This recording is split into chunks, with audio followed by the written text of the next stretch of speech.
Hello दोस्तों, मैं हूं सुनील चौधरी। आज की इस वीडियो में मैं आपके लिए 17 जुलाई 2020 टॉप करंट अफेयर के क्वेश्चन कुछ लेकर आए जो कि आपके कॉम्पिटिटिव एग्जाम के लिए महत्वपूर्ण है। तो चैनल को सब्सक्राइब कर लीजिए ताकि आपको करंट अफेयर की डेली वीडियो मिलती रहे और साथ ही बेल आइकन को भी दबाइए ताकि सबसे पहले अपडेट भी आप तक पहुंच जाए। तो चलिए दोस्तों, आज की इस वीडियो की शुरुआत करते हैं हम कल के प्रश्न के साथ, जो कि केंद्रीय वाणिज्य और उद्योग मंत्रालय के आंकड़ों के मुताबिक निम्न में से कौन सा देश वित्तीय वर्ष 2019-20 के दौरान भारत का शीघ्र व्यापारिक भागीदार बना हुआ है। तो दोस्तों, इसका आंसर है ऑप्शन ए अमेरिका। और इसके महत्वपूर्ण तथ्य के बारे में बात करें तो यह लगातार दूसरा वित्तीय वर्ष है जब संयुक्त राज्य अमेरिका भारत का शीघ्र व्यापार भागीदार बन गया है। वित्तीय वर्ष 2018-19 में संयुक्त राज्य अमेरिका भारत के शीघ्र व्यापारिक भागीदार बनने के लिए पीपल्स रिपब्लिक ऑफ चाइना से आगे निकल गया था, जो दोनों देश के बीच लगातार बढ़ रहे आर्थिक संबंधों का संकेत देता है। अमेरिका और भारत के बीच एक संभावित ट्रेड डील पर बातचीत चल रही है। बात करें दोस्तों अगले क्वेश्चन की, तो इसका आंसर ये क्वेश्चन है, हाल ही में मानव संसाधन विकास मंत्रालय द्वारा डिजिटल शिक्षा पर जारी दिशा निर्देशों का क्या नाम रखा है। तो दोस्तों, इसका आंसर है ऑप्शन बी प्रगता। अगर इसके महत्वपूर्ण तथ्य की बात करें तो केंद्रीय मानव संसाधन विकास मंत्री श्री रमेश पोखरियाल निशंक जी ने डिजिटल शिक्षा पर प्रगता दिशा निर्देश प्रकाशित किए हैं। इसका उद्देश्य शिक्षा की गुणवत्ता में सुधार लाना है और दिशा निर्देश दिल्ली के एक आभासी मंच के माध्यम से राज्य मंत्री श्री HRD श्री संजय धोत्रे की उपस्थिति में जारी किए गए हैं। मानव संसाधन विकास मंत्रालय के स्कूल शिक्षा और साक्षरता विभाग ने ऐसे दिशा निर्देशों के लिए तैयारी की है। मानव संसाधन विकास मंत्रालय के बारे में केंद्रीय मंत्री रमेश पोखरियाल निशंक जी, राज्य मंत्री संजय धोत्रे, स्थापित कब हुआ था 26 सितंबर 1985, मुख्यालय है जो इसका नई दिल्ली में स्थित है। हाल ही में स्पोर्ट्स अड्डा के ब्रांड एम्बेसडर के रूप में किसे नियुक्त किया गया। तो दोस्तों, इसका आंसर है ब्रैटली, जो कि ऑस्ट्रेलिया के प्लेयर हैं। और महत्वपूर्ण तथ्य की बात करें, स्पोर्ट्स अड्डा ने पूर्व ऑस्ट्रेलिया क्रिकेटर ब्रैटली को अपना ब्रांड एम्बेसडर चुना है। ब्रैटली स्पोर्ट्स अड्डा के एप्लीकेशन, सोशल मीडिया और स्पोर्ट्स अड्डा की वेबसाइट पर दिखाए गए quiz, bowling master class, Q और जीवी जैसी गतिविधियों का संचालन करेंगे। अगला क्वेश्चन है दोस्तों हमारा, कौन सा मंत्रालय खनन योजना पोर्टल को परिवेश वेबसाइट से जोड़ने की योजना बना रहा है। तो दोस्तों, इसका आंसर है कोयला मंत्रालय खनन योजना पोर्टल को परिवेश वेबसाइट से जोड़ने की योजना बना रहा है। इसके कारण विभिन्न प्रकार के पर्यावरण मंजूरी इसी को खोजने के लिए परियोजना प्रस्तावकों द्वारा पर्यावरण मंत्रालय को प्रस्तुत प्रस्तावों की ऑनलाइन प्रस्तुतियां, निगरानी और प्रबंधन के लिए एक एकल खिड़की हब होगा। कोयला मंत्रालय के बारे में केंद्रीय कोयला मंत्री प्रहलाद वेंकटेश जोशी, मुख्यालय जो है इसका नई दिल्ली में स्थित है। अगले क्वेश्चन की बात करें तो भारतीय रेलवे की ओर से देश का पहले केबल रेल ब्रिज कहाँ बनाया जा रहा है। तो दोस्तों, इसका आंसर है ऑप्शन ए जम्मू कश्मीर। कश्मीर में भारतीय रेलवे की ओर से देश का पहला केबल रेल ब्रिज बनाया जा रहा है। इस केबल ब्रिज पर वर्ष 2021 में ट्रेन दौड़ सकती है। यह पुल कश्मीर को शेष भारत से रेलवे ट्रैक के जरिए जोड़ेगा। भारत वैष्णो देवी के आधार शिविर कटड़ा और रियासी के बीच अंजी खंडू पर इसे बनाया जा रहा है। भारत सरकार के उपक्रम कोंकण रेलवे कॉरपोरेशन लिमिटेड द्वारा विकसित किया जा रहा है। अंजी खंडू पुल जम्मू और कश्मीर में कटरा और रियासी को जोड़ने के लिए पूरी तरह तैयार है। केबल स्टे रेलवे पुल उधमपुर श्रीनगर बारामूल रेल लिंक परियोजना का एक हिस्सा है जो यंग हिमालय से होकर गुजरता है। बढ़ते हमारे अगले क्वेश्चन की ओर, जो कि केंद्रीय स्वास्थ्य मंत्रालय ने हाल ही में किस बीमारी की पहली स्वदेशी वैक्सीन को मंजूरी प्रदान की है। तो दोस्तों, इसका आंसर है टीके के लिए विशेषज्ञ समिति SEG की मदद से DCGI ने पुणे की company serum institute of India द्वारा सौंपे गए क्लिनिकल ट्रायल के पहले, दूसरे और तीसरे चरण के आंकड़ों की समीक्षा की और निमोकोल पॉलीसैकेराइड कांजुगेट टीके को बाजार में उतारने की अनुमति दे दी है। यह टीका इंजेक्शन की मदद से लगेगा। स्वास्थ्य मंत्रालय ने बताया कि इस टीके का उपयोग निमोनिया से बचाव के लिए बड़े पैमाने पर किया जाएगा। सीरम इंस्टीट्यूट ऑफ इंडिया ने DCGI से टीके के पहले, दूसरे और तीसरे चरण का क्लिनिकल ट्रायल भारत में करने की मंजूरी ली। इसका ट्रायल गाम्बिया में भी हुआ है।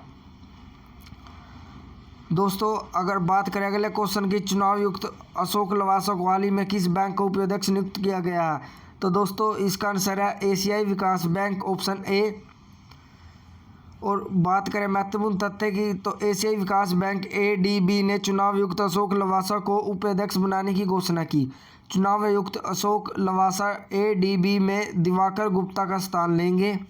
दिवाकर गुप्ता का कार्यकाल 31 अगस्त 2020 को समाप्त होने जा रहा है। चुनाव आयुक्त के रूप में नियुक्त से पहले अशोक लवासा केंद्रीय वित्त सचिव के रूप में सेवानिवृत्ति हुए। इससे पहले वह पर्यावरण, वन और जलवायु परिवर्तन मंत्रालय और केंद्रीय नागरिक उड्डयन मंत्रालय के केंद्रीय सचिव थे। बढ़ते हमारे अगले क्वेश्चन की ओर, जो कि हाल ही में अफगानिस्तान में भारत के अगला राजदूत किसे नियुक्त किया गया है? तो दोस्तों इसका आंसर है रुतेंद्र टंडन। भारतीय विदेश सेवा के अधिकारी उदय टंडन को अफगानिस्तान में भारत के अगले राजदूत के रूप में नियुक्त किया गया है। वे वर्तमान में जाकर्ता में आसियान के लिए भारतीय दूत के रूप में सेवारत हैं। उनकी नियुक्ति अफगानिस्तान में भारत के वर्तमान राजदूत विनय कुमार के स्थान पर की गई है।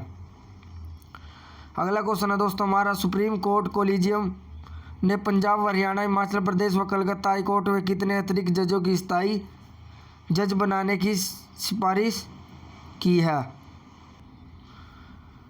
तो दोस्तों इसका आंसर है ऑप्शन बी 9। बढ़ते हमारे अगले को महत्वपूर्ण तथ्य की बात कर लेते हैं। अगले क्वेश्चन पर जाने से पहले सुप्रीम कोर्ट कोलिजियम ने पंजाब और हरियाणा उच्च न्यायालय के 9 अतिरिक्त न्यायाधीशों की नियुक्ति के प्रस्ताव को उच्च न्यायालय के स्थायी न्यायाधीश के रूप में मंजूरी दे दी है।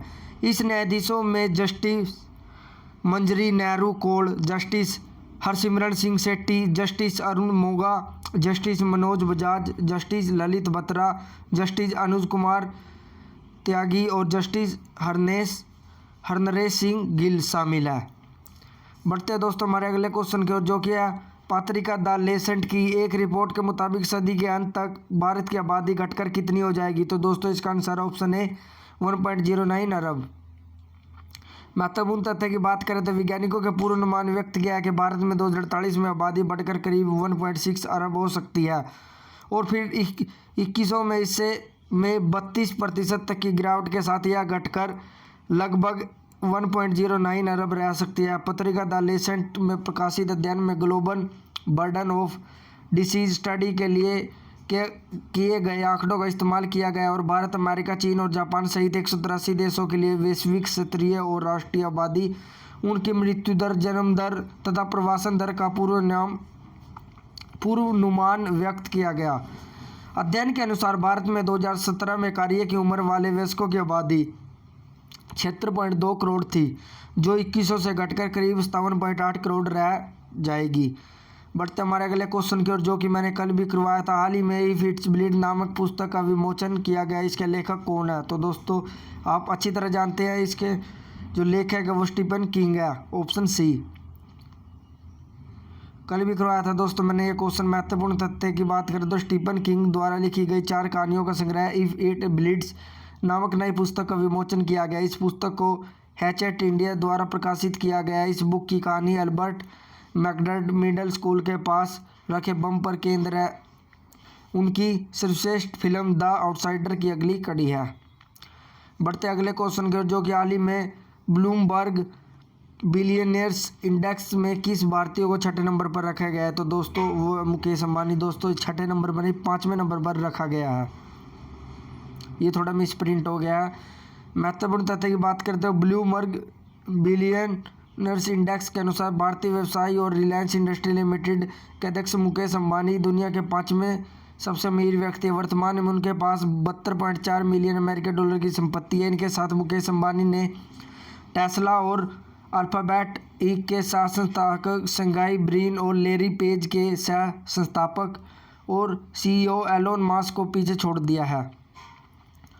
बढ़ते हमारे अगले क्वेश्चन की ओर, जो कि हाल ही में अमेरिका के बाद किस देश ने चीनी कंपनी हुआवे के 5G टेलीकॉम नेटवर्क को बैन कर दिया है?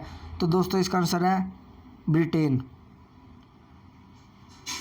अमेरिका के बाद ब्रिटेन ने भी अपने 5G टेलीकॉम नेटवर्क के हुआवे को बाहर करने का फैसला ले लिया है। इस फैसले ने जनवरी में दिए हुआवे के बयान को उलट दिया गया है, जिसमें कहा गया हुआवे को देश के सुपरफास्ट वायरलेस इंफ्रास्ट्रक्चर तैयार करने की सीमित भूमिका मिल सकती है। ब्रिटेन सरकार ने घोषणा की उनके 5G नेटवर्क से मौजूदा हुआवे इक्विपमेंट्स हटाने के लिए बीटी और वोडाफोन जैसे ऑपरेटरों को 2027 तक का समय दिया गया है। तो दोस्तों, ये थी हमारी आज की नई वीडियो। इस वीडियो को ज़्यादा से ज़्यादा शेयर करें और चैनल को सब्सक्राइब करना मत भूलिएगा और साथ ही बेल आइकन को दबाइए ताकि सबसे पहले अपडेट आप तक पहुंच जाए। धन्यवाद। जय हिंद, जय भारत।